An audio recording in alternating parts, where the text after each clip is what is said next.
Price Lord. கிறிஸ்து நாமத்தினாலே வருகிறோம். ஏசாயா 42:3 அவர் நெறிந்த நாணலை முறியாமலும் மங்கி எரிகிற திரியை அணையாமலும் நியாயத்தை உண்மையாக வெளிப்படுத்துவார். இயேசு கிறிஸ்து திக்கட்டு திகைத்து சாற்று முடிஞ்சோ அப்படி சொல்லி திகைத்து நிற்கக்கூடியவர்களுக்கு தான் அவர் தேவன். அவர் இங்கே பரிசுத்தவான்களை ரட்சிக்க வரல, பாவிகளை ரட்சிக்க வந்திருக்கிறார்.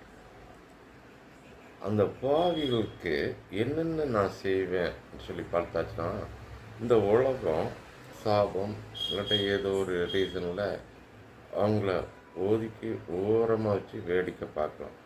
இந்த வேடிக்கை பார்க்கக்கூடிய மனிதர்களை வைத்து தான் தேவன் பெரிய பெரிய காரியங்களை செய்து கொண்டு வருகிறார், செய்யவும் போகிறார், செய்து கொண்டே இருப்பார்.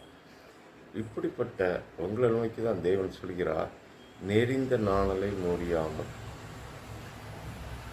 ஒரு நாளில் ஒரு மூஞ்சி மாதிரி இருக்குங்களா, அது உளுத்து நெறிஞ்சி எல்லாம் சாற்றி முடிஞ்சிருக்கோ, அதை எடுத்து தேவன் அதை ஒரு பராக்கிரமசாலியாய் மாற்றப் போகிறார். அதை ஒரு காண்டாமிருகத்துக்கு உண்டான பலனை கொடுக்கிறார். இந்த காண்டாமிருகத்தினுடைய பலன் என்னன்னு பார்த்தீங்கன்னா, யானையினுடைய மண்டையை ரெண்டாக குச்சி கிழிச்சிடும். அவ்வளோ பராக்கிரமம் கொண்டது அந்த காண்டாமிருகம்.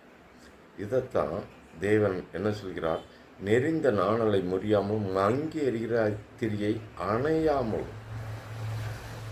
நீங்கள் ஒரு காலகட்டத்தில் பிரகாசமாக இருந்திருக்கலாம், மனித வல்லமையோனாலேயோ இல்லை முன்னோருடைய ஆசீர்வாதங்களாலேயோ ஏதோ ஒரு ரீசனில் நீங்கள் ரொம்ப பிரகாசமாக இருந்திருக்கலாம். ஒரு காலகட்டம் கண்டிப்பாக வந்திருக்கும்.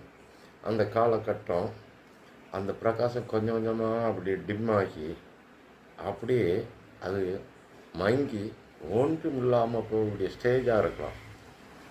இப்படிப்பட்ட உங்களை நோக்கி தான் சொல்கிறார், மங்கி எரிகிற திரியை அணையாமலும்.